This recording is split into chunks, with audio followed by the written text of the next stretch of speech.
লা ইলাহা ইল্লাল্লাহ মুহাম্মাদুর রাসূলুল্লাহ। ওমর ফারুক রাদিয়াল্লাহু তাআলা আনহু জামানায় এই হাদিসটি রয়েছে মুয়াত্তা ইমাম মুহাম্মদ রাহিমাহুল্লাহ এই কিতাবের মধ্যে বর্ণনা এসেছে, কয়েকবার এসেছে, বিভিন্ন বর্ণনা এসেছে।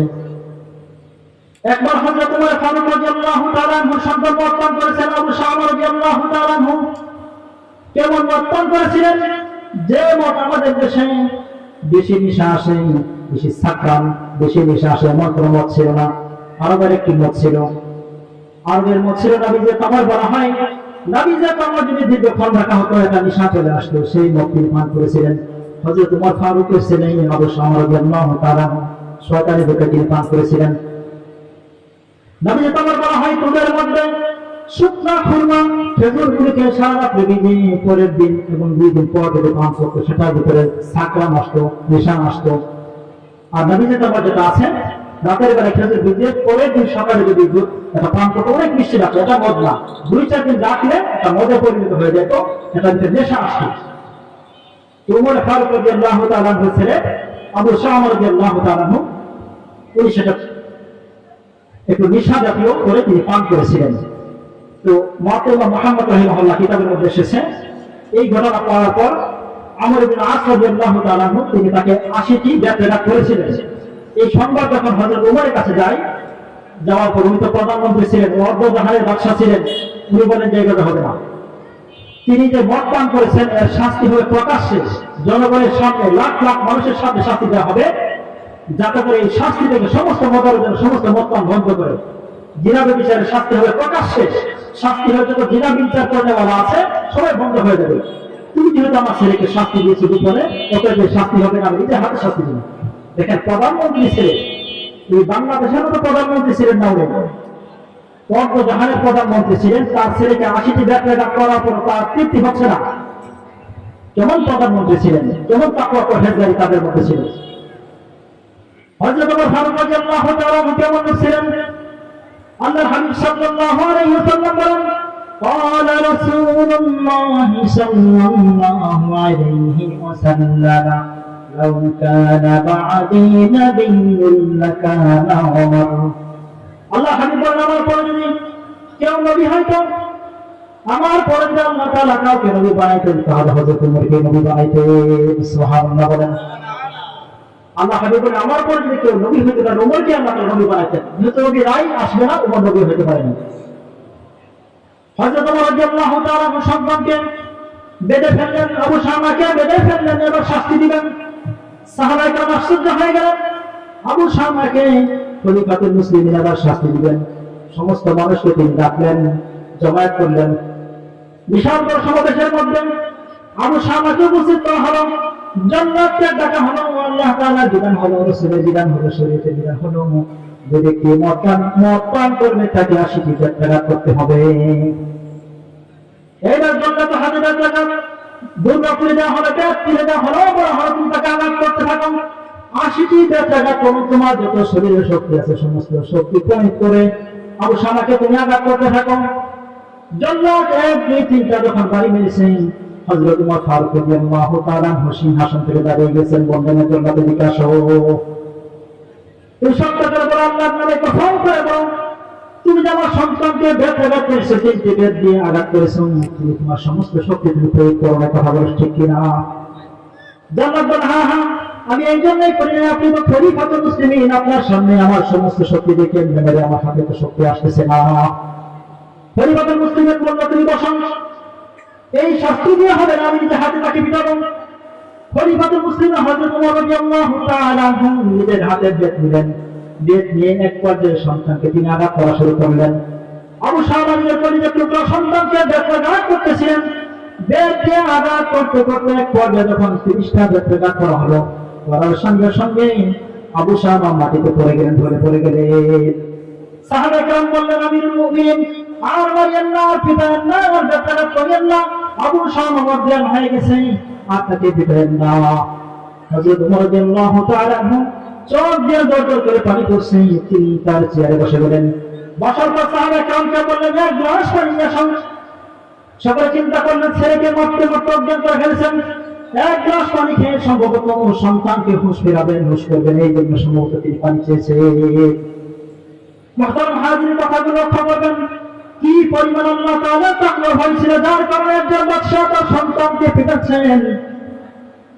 হযরত উমর ফারুকের সামনে যখন এক গ্লাস পানি পেশ করা হলো, হযরত উমর ফারুক রাদিয়াল্লাহু তাআলা আনহু এক গ্লাস পানি সন্তানকে না পান করিয়ে তিনি নিজের হাতে পান করলেন।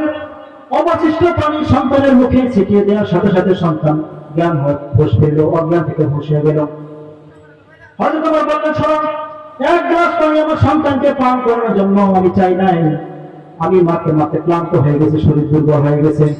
এই দুর্বল শরীর নিয়ে যদি আমি আবু শামার উপর আঘাত করি, তাহলে এটা শরীয়তের হক পরিপূর্ণকারী হবে না, কিয়ামতের দিনে আসামির কাজ করাতে হবে। এই জন্য পানি পান করে আমার শরীর আবার শক্তি জোগাড় করলাম। আল্লাহু আকবার বলেন, আল্লাহু আকবার। কি পরিমাণ আল্লাহ তাআলা বলছেন, নিজের পরিত্যক্ত সন্তানকে পিটাচ্ছেন আল্লাহ তাআলার ভয়ে, জাহান্নামের ভয়ে। কিয়ামতের দিন আল্লাহর সামনে কিভাবে তিনি দাঁড়াবেন। এক গ্লাস পানি পান করানোর পর সন্তানকে আবার পিটানো শুরু করলেন। আবু শামাকে পিটাচ্ছেন। আবু শামা চিৎকার করে বলছেন, আব্বা আব্বা আব্বা, আমাকে আর পিটায় না, আমি আর জীবনে কোনোদিন মদ পান করবো না, কখন আর পশ্চিম কালে মদ পান করবো না, আমাকে আর মাইরেন না। সন্তান চিৎকার করে আব্বা আব্বা বলে ডাকে। হযরত ওমর শুনেন না, তিনি ব্যথাঘাত করতেইছিলেন, কারণ এখানে সন্তানের ডাক কাজে আসবে না, সন্তানের কথা শুনলে আল্লাহ তাআলা নারাজ হয়ে যাবেন। আল্লাহকে রাজি করার উদ্দেশ্য, আল্লাহকে রাজি করতে গিয়ে যদি নিজের কলিজার টুকরা সন্তানকে হত্যা করতে হয়, তাহলে তিনি হত্যা করবে। আল্লাহু আকবার বলেন। কি পরিমাণ ঈমান ছিল সাহাবায়ে কেরামের, কি পরিমাণ ঈমান ছিল। এই জন্য তো আল্লাহ তাআলা বলেন, আমিনু কামা আমানান নাস। আল্লাহ তাআলা খবর বলেন, ও দুনিয়ার মানুষ, তোমরা সাহাবায়ে কেরামের মতো ঈমান আনো। সাহাবায়ে কেরাম যে পরিমাণ আল্লাহকে ভয় করেছেন, রাসূলকে অনুসরণ করেছেন, এই পরিমাণ তোমরা এইভাবে অনুসরণ করো। কি পরিমাণ আল্লাহকে ভয় করার কারণে এরকম ঘটনা ঘটছে। আবু বকর রাদিয়াল্লাহু তাআলা আনহু তিনি মুসলমানের পক্ষ হয়ে জিহাদে গেছেন, কাফেরদেরকে কুচীতলা করার জন্য গেছেন। তার সন্তান আব্দুর রহমান ইবনে আবু বকর। আব্দুর রহমান ওই সময় মুসলমান হননি। আব্দুর রহমান কাফেরদের পক্ষে মুসলমানের বিরুদ্ধে, রাসূলুল্লাহর বিরুদ্ধে যুদ্ধ করছেন। আব্দুর রহমান তিনি কারগুজারি, তিনি মুজাকারা করছিলেন, কারগুজারি দিচ্ছিলেন। মুসলমান হওয়ার পরে তার পিতাকে বললেন, বাবা বকর, যখন আপনি মুসলমান, এখনো মুসলমান, আমি যখন কাফের ছিলাম, আমার তরবারির সামনে আপনাকে আমি বারবার দেখেছি, আমি মুসলমানকে হত্যা করার জন্য তরবারি বারবার উঠাইছি। এক পর্যায়ে যখন দেখি আপনি আমার পিতা আমার সামনে এসেছেন, তরবারি উঠাইছি, কেমনে করে পিতার গায়ে আঘাত করি, জন্মদাতা পিতাকে কিভাবে হত্যা করব, যদি আপনি মুসলমান আমি কাফের ছিলাম, অসংখ্যবার আপনি আমার তরবারির সামনে আসছেন, আমি আপনাকে হত্যা করতে পারি নাই। এইবার শুনে আবু বকর কি বলেন, আবু বকর রাদিয়াল্লাহু তাআলা আনহু সাথে সাথে চিল্লায় বলেন, আল্লাহ, আল্লাহর কসম করে বলি, সেই যুদ্ধের মধ্যে যদি আমি তোমাকে একবার দেখতাম, তুমি আমার কলেজার টুকরা সন্তান আব্দুর রহমান, একবার যদি তোমাকে আমি দেখতাম, সঙ্গে সঙ্গে আমার তরবারি দিয়ে তোমাকে আমি টুকরা করে ফেলতাম। আল্লাহু আকবার বলেন, আল্লাহু আকবার। এই হলো ঈমান।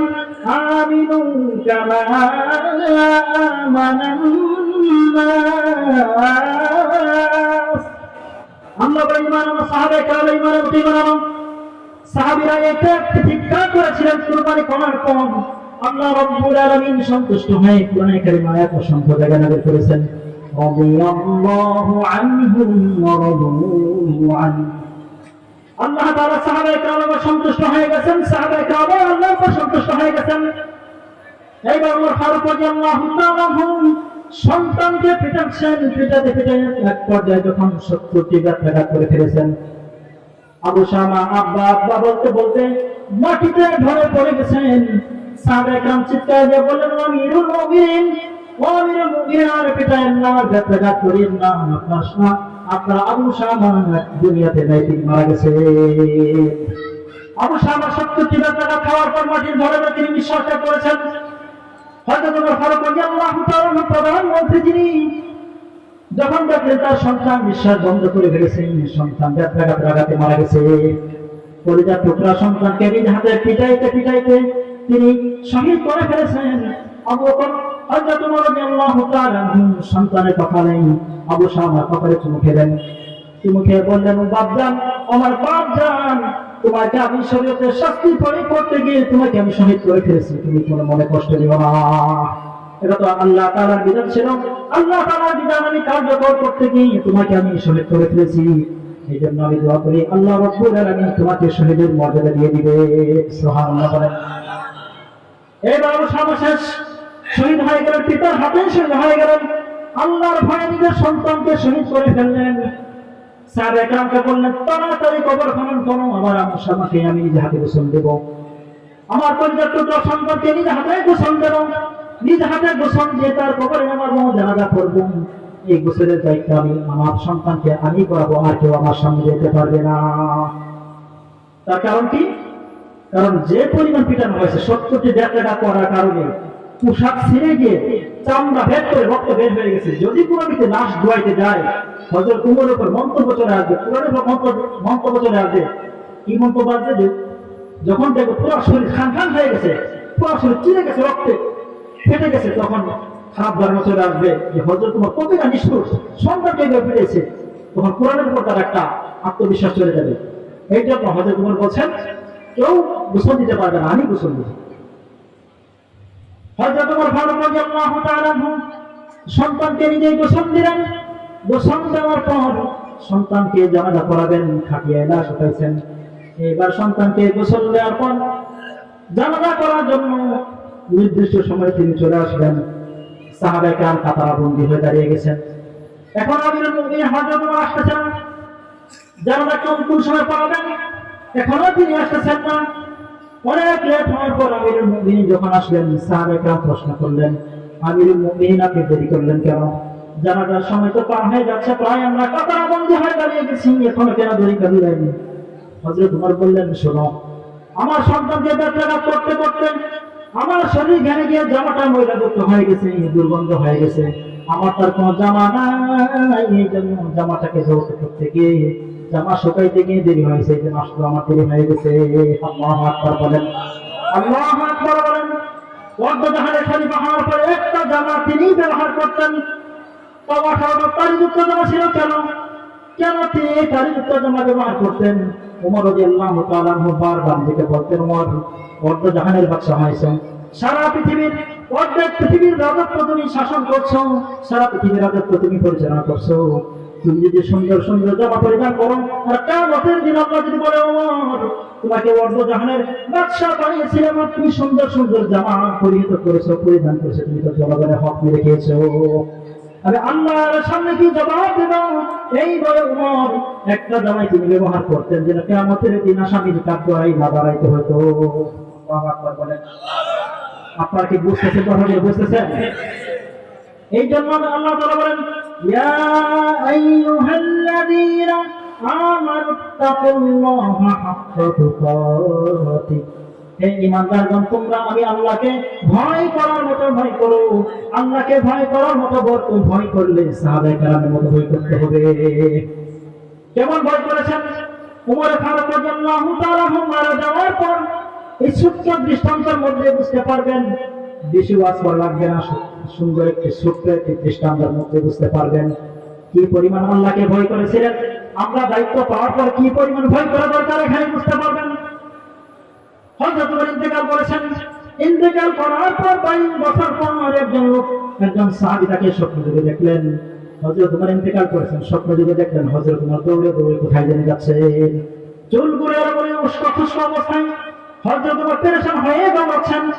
স্বপ্নের মধ্যে সাহাবী জিজ্ঞাসা করলেন, আমিরুল মুমিনিন আপনি এত পেরেশান কেন, এত হয়রান কেন, কি সমস্যা হয়ে গেছে? কোথায় থেকে আসলেন? সরাসরি ঘাম ঝরছেন। হযরত ওমর বললেন, শোনো, আমি 22 বছর আগে মারা গিয়েছি, কিন্তু 22 বছর ধরে আল্লাহ রাব্বুল আলামিন আল্লাহ তাআলা কাছে আমাকে ডাক দিয়েছেন। বললেন, আল্লাহ বলে, ওমর তোমার রাজত্বকালে তুমি একটা ব্রিজ বানিয়েছিলে, যে ব্রিজের উপর দিয়ে একটা বকরি হেঁটে যাওয়ার সময় তোমার ব্রিজটা একটু উঁচা হয়ে গেছিল, এদিক সেদিক হয়েছে, সুন্দর করে বানাইতে পারো নাই। যে ব্রিজের উপর দিয়ে হাঁটতে গিয়ে একটা বকরির পা ভেঙে গেছে, বলো তোমার ব্রিজ তুমি কিভাবে বানাইছো? যে যদি ভালো করে বানাইতা তাহলে একটা বকরি আমার মাফলুক মারা যায়, তোমার জবাব দিয়ে দাও। আল্লাহু আকবার বলেন। ঘুমাইছে না পারা? জোরে বলেন আল্লাহু আকবার। এখানে বলেন একটা বকরির পা যদি ব্রিজে চলতে গিয়ে যদি ভাঙার কারণে হযরত উমরের 22 বছর সময় লাগে হিসাব দিতে, তাহলে বাকিদের অবস্থা কি হবে এখান থেকে উপলব্ধি করা যায়। বকরির পা ভাঙার কারণে যদি হযরত উমরের মতো বেটাকে যদি 22 বছর জবাবদিহিতা করতে হয়, পাখির মতো গুলি করে মানুষকে মারলে কি করা হবে, কি অবস্থা হবে? কিয়ামতের দিন যারা বাদশা আছেন, রাজা বাদশা যারা ক্ষমতাশীল আছেন, যারা দায়িত্বশীল আছেন, কিয়ামতের দিন দায়িত্বশীলদের শাস্তিও ভয়ানক হবে। হাদিসের মধ্যে এসেছে যারা জিম্মাদার আছেন, মেম্বার থেকে নিয়ে চেয়ারম্যান থেকে নিয়ে প্রধানমন্ত্রী এমপি পর্যন্ত, তাদের শাস্তি এত কঠিন হবে। এই দৃশ্য যখন কিয়ামতের ময়দানে লোকেরা দেখবে, দেখে দেখে তারা আফসোস করে বলবে, সর্বনাশ, আজকে যদি আমাদের এই দায়িত্বের শাস্তি, এই শাস্তি না দিয়ে যদি আমাদের মাথা চুল যদি আর সে আদিমের সাথে যদি টাঙ্গায় রাখা হয়তো, ঝুলায় রাখা হয়তো, এই শাস্তি আমাদের জন্য উত্তম হতো। খুব কঠিন শাস্তি হবে কিয়ামতের দিন। বলতেছিলাম রাদিয়াল্লাহু তাআলা জানাজা পড়লেন, সন্তানকে জানাজা পড়ানোর পর তাকে কবরস্থ করবেন। কবরস্থ করার পর তিনি যখন দাফন করে ফেললেন, দাফন করার পর তিনি কবরের মধ্যে বসে আছেন, তিনি আর যান না। দু চোখ দিয়ে তার অশ্রু ঝরছে, তিনি কাঁদতেছিলেন। সাহাবায়ে কেরাম দূর থেকে অনেকে মন্তব্য করলেন, সন্তানকে নিষ্ঠুর আঘাত করেছে, আঘাত করার পর শহীদ করে ফেলেছেন, এখন হয়তো পুরুষোচনা হয়েছে, একটু কষ্ট লেগেছে, অন্তর্দন্ত পাথার মতো হয়ে গেছেন, এই জন্যই পাগলের মতো হয়ে গেছে। হযরত ওমর আসতেছেন, কিছুক্ষণ পর হযরত ওমর রাদিয়াল্লাহু তাআলা কাঁদতে কাঁদতে তিনজন সোজা হয়ে দাঁড়িয়ে গেলেন। দাঁড়িয়ে গিয়ে তার শরীরের মধ্যে, কোষের মধ্যে পিছনে বেদটা ছিল, বেদটা আবার বের করে বললেন, আমার সাহাবীরা তোমরা সাক্ষী থাকো, ও সাহাবীরা তোমরা সাক্ষী থাকো, আমার বন্ধুরা তোমরা সাক্ষী থাকো, আল্লাহ তাআলার বিধান হলো যদি কোনো ব্যক্তি মদ পান করে তাকে 80টা বেত্রাঘাত করতে হবে। আমি তো আমার সন্তানকে 70টি বেত্রাঘাত করেছিলাম, আরো 10টি বাকি আছে। কিয়ামতের দিন আল্লাহ তাআলা জিজ্ঞাসা করবে, মোহাম্মদ তোমার সন্তানটিকে 80টা বেত্রাঘাত করো নাই, মাত্র 70টা করেছে, জবাব দিয়ে যাও। এই জন্য আমি কিয়ামতের দিন আল্লাহর সামনে দাঁড়াতে পারবো না, 70টি করেছি, আরো 10টা বেত্রাঘাত বাকি আছে। এই যে দেখো তোমাদের সামনে, তোমরা সাক্ষী থাকো। কবরের উপর হযরত ওমর রাদিয়াল্লাহু তাআলা আরো 10টি বেত্রাঘাত করে তিনি 80টা পুরা করলেন। সুবহানাল্লাহ বলেন, জোরে বলেন সুবহানাল্লাহ। কবরের উপর তিনি 10টি বেত্রাঘাত করে আল্লাহকে বললেন, দুই হাত তুলে দোয়া করলেন, রব্বুল আলামিন, আয় আল্লাহ তাআলা, আমার সন্তানকে আমি শরীয়তের শাস্তি প্রয়োগ করতে গিয়ে 70টি বেত্রাঘাত করতে গিয়ে সন্তান শহীদ হয়ে গেছে আল্লাহ, আর বাকি 10টি বেত্রাঘাত আমি আমার সন্তানের কবরের উপর করলাম।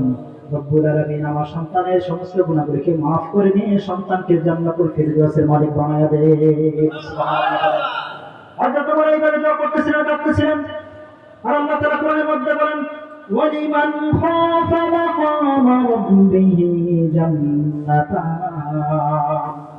যে ব্যক্তি ওয়ালিমান খাফা মাকামা রাব্বিহি জান্নাতান, যে ব্যক্তি আল্লাহর সামনে কিয়ামতের দিন দাঁড়ানোকে ভয় করবে, গুনাহ করার পর আল্লাহর সামনে ভয় করবে, কিয়ামতের দিন আমি আল্লাহর সামনে কেমনে দাঁড়াবো, এই চিন্তা করে যে ব্যক্তি গুনাহ ত্যাগ করবে, আল্লাহ তাআলা নাফরমানি থেকে বিরত থাকবে, আল্লাহ তাআলা তাকে 2টি জান্নাত দান করবে। চিল্লায়া সুবহানাল্লাহ।